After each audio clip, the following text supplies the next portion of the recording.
Bienvenidos a su casa, su canal. Human Vibration. Bien, comencemos hablando de alineamiento y alma en el ser. Alineamiento 1. Siempre hay quienes expresan la característica de uno de estos distintos estados de conciencia.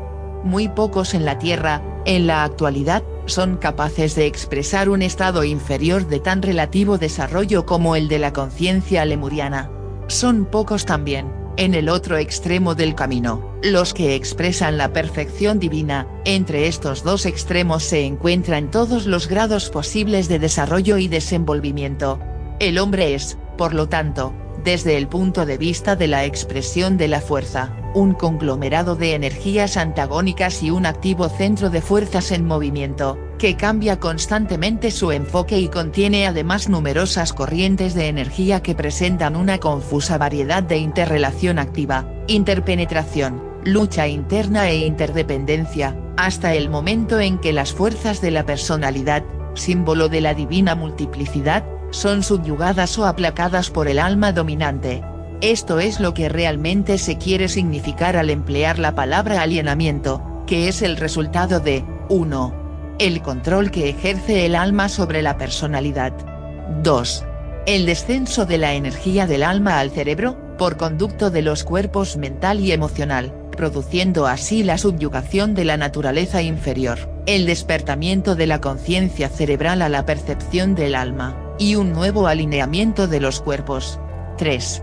El correcto ordenamiento, de acuerdo al tipo de rayo, de las energías que animan y despiertan dinámicamente los centros a la actividad. Esto conduce eventualmente a que se efectúe un alineamiento directo de los centros de la columna vertebral, para que la energía del alma pueda ascender y descender a través de los centros desde el centro rector de la cabeza. Mientras se perfecciona este proceso a fin de que controle el alma, el periodo, desde el punto de vista de la conciencia limitadora de la personalidad, es muy extenso. El tipo de rayo al cual pertenecen los vehículos aparece constantemente, y el rayo de la personalidad comienza a controlar la vida. Finalmente, el rayo del alma empieza a dominar al de la personalidad y a subyugar su actividad. Con el tiempo, el rayo monádico asume el control, absorbiendo en sí mismo el rayo de la personalidad y el del alma, en la tercera y quinta iniciación, y así definitivamente se subyuga la cualidad y permanece solo aquel que es. 2. Para los aspirantes y discípulos la tarea inmediata consiste en, 1. La unificación de alma y cuerpo, por intermedio del alineamiento. Y 2. Construcción del Antakarana, empleando los 6 métodos o medios que delineé anteriormente, así evocar respuesta de la tríada.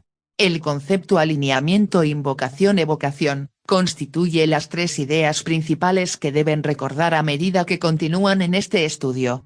3. Los aspirantes y discípulos en probación, están ocupados con el proceso definido de centralizar su conciencia en el alma. Este proceso está compuesto de 2 partes, 1.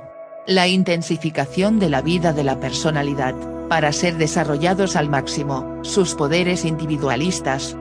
2. El avance hacia la luz y el contacto consciente con el alma. Involucra la primera etapa del proceso de alineamiento, el esfuerzo concentrado y enfocado, de acuerdo al rayo y propósito de la vida del alma. Ello puede adoptar la forma de intensa dedicación a un esfuerzo científico, o de profunda concentración en el trabajo espiritual del mundo, o de consagración total al esfuerzo humanitario, no importa cuál sea. Llamo la atención sobre lo que acabo de decir. En cada caso el poder motivador debe ser el mejoramiento, llevado a cabo por medio de un máximo esfuerzo, pero dados el recto móvil y el esfuerzo para desarrollar simultáneamente un buen carácter y un propósito estable, el aspirante a discípulo en probación hallará oportunamente que ha podido establecer una definida relación con el alma, habrá descubierto que el sendero de contacto entre alma y cerebro, vía la mente, se ha abierto y que él ha dominado la primera etapa en el necesario proceso de alineamiento. 4. Tendieron a creer que el alineamiento es un proceso por el cual la personalidad se pone en relación con el alma, y exactamente es así. Sin embargo, alineamiento es un término que, en realidad, abarca 4 procesos. 1.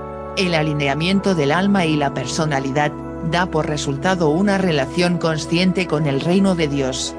2.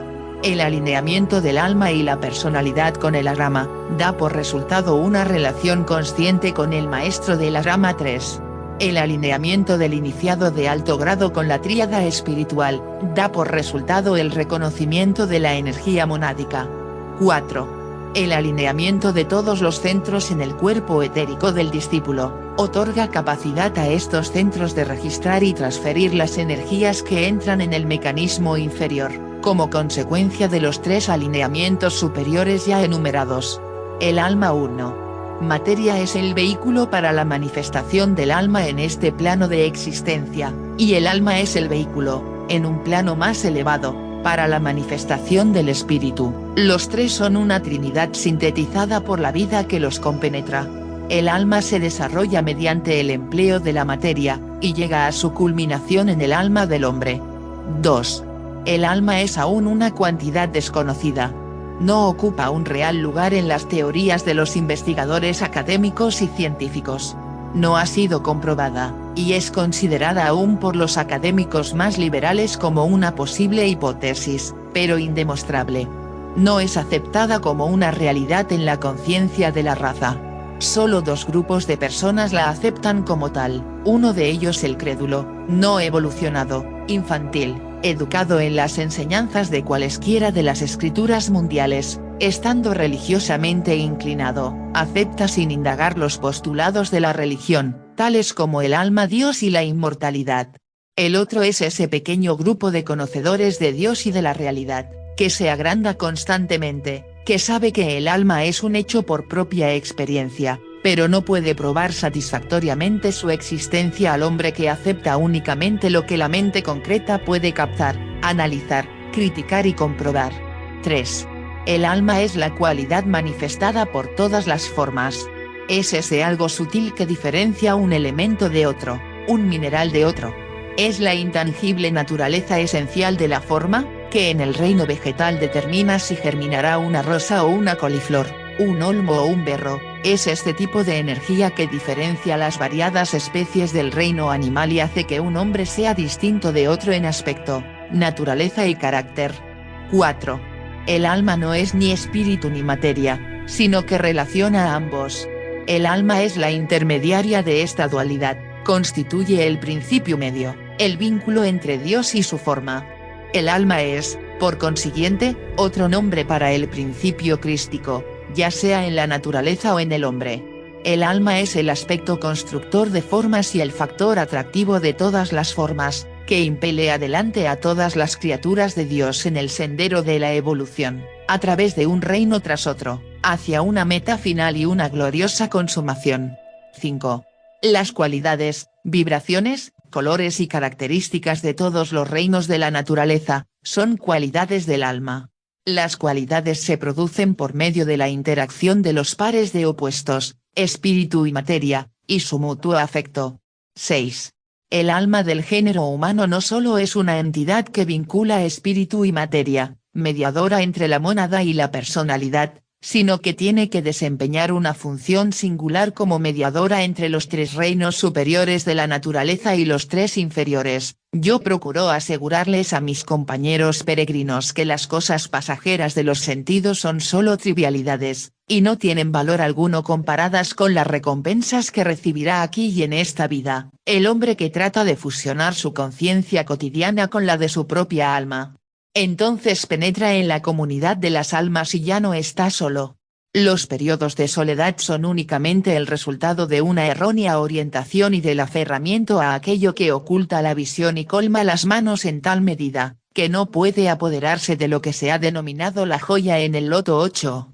La luz del alma es como un inmenso faro, cuyos haces luminosos pueden ser dirigidos en muchas direcciones y enfocados en muchos niveles. 9. La vestidura externa del alma, física, vital y psíquica, es parte de la vestidura externa de Dios. El alma del hombre autoconsciente se halla en armonía con el alma de todas las cosas. Es parte integrante del alma universal, y debido a eso puede llegar a percibir el propósito consciente de la deidad, colaborar inteligentemente con la voluntad de Dios y trabajar con el plan de la evolución.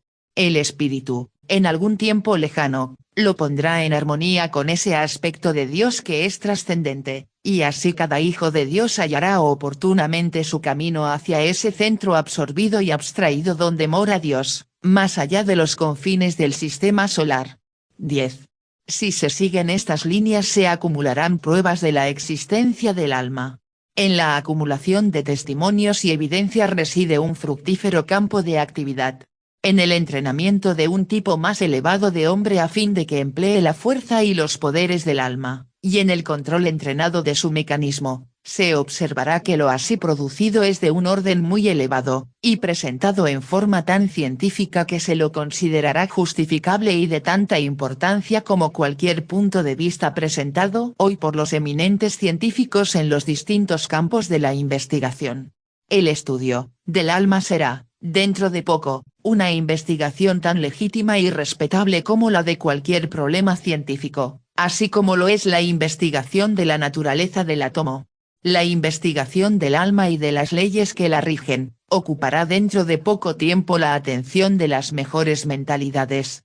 La nueva psicología logrará oportunamente comprobar la realidad de su existencia, paralelamente la respuesta intuitiva e instintiva del género humano a promover el crecimiento del alma, que emana del aspecto invisible de la vida, comprobará, constante y triunfalmente, la existencia de un ente espiritual en el hombre, ente omnisapiente e inmortal, divino y creado. 11. La humanidad expresa dos aspectos del alma, el alma animal y el alma divina, y ambos, combinados y fusionados en el hombre, constituyen el alma humana. Este hecho origina los principales problemas del hombre, y estos dos factores lo envuelven en la larga lucha que conduce a la liberación del alma divina por la sublimación del alma animal. En estas palabras hay mucho para reflexionar. 12. En el plano de la existencia del alma no hay separación ni existe mi alma y tu alma. Solo en los tres mundos de la ilusión y de Maya pensamos en términos de almas y cuerpos. 13. Alegría y serenidad no son una condición astral sino una reacción del alma. Estas cualidades no son el resultado de la disciplina de la naturaleza emocional, sino la reacción natural y automática del alma y la recompensa por haber logrado un alineamiento definitivo. Estas dos cualidades del alma, serenidad y alegría, indican que el alma, el ego, el uno, que permanece solo, controla o domina a la personalidad, las circunstancias y todas las condiciones ambientales de la vida en los tres mundos. 14. El discípulo sabe o está aprendiendo que él no es esto o aquello, sino la vida misma. No es el cuerpo físico o su naturaleza emocional, ni en último análisis, frase muy esotérica, la mente o aquello mediante lo cual con acento agudo uno conoce. Está aprendiendo que eso también debe ser trascendido y superado por el amor inteligente, lo cual solo es posible después de desarrollar la mente, y comienza a conocerse como alma. Posteriormente llega al terrible momento en el tiempo cuando pendiente en el espacio descubre que 61 no es el alma. Entonces, ¿qué es? Un punto de la divina voluntad dinámica enfocado en el alma, logrando la conciencia del ser por el empleo de la forma. Él es voluntad, el regidor del tiempo y, con el tiempo, el organizador del espacio. 1898-9, 15. Cada uno debe aprender a pensar que los demás son almas y no seres humanos limitados. 16. Viva siempre por encima de su cuerpo físico, ignore cómo se siente y trate de morar en lo posible teniendo su conciencia vigílica fusionada y aunada con la del alma. Aunque no lo sienta, sabe que está allí. 17. Progresará hacia el centro de fusión en la medida en que una persona sea impresionada y controlada por el alma y luego se identifique con ella. A medida que sea creciente su amor por la humanidad y disminuya el interés en sí mismo, así progresará hacia ese centro de luz y amor, donde los maestros residen como seres espirituales.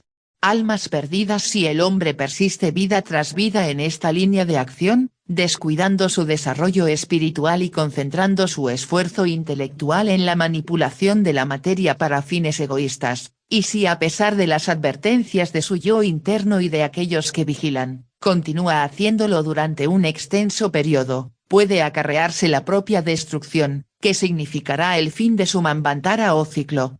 puede llegar a destruir totalmente el átomo físico permanente y con ello cortar la conexión con el yo superior por eones de tiempo. H. P. B. ¿Se ha referido a algo de esto cuando habla de las almas perdidas? Aquí debemos hacer hincapié sobre la realidad de este terrible desastre. Sigue al pie del siguiente programa, ya que hablaremos de los egos alterados y la posesión de la estupidez en mancuernilla de la personalidad.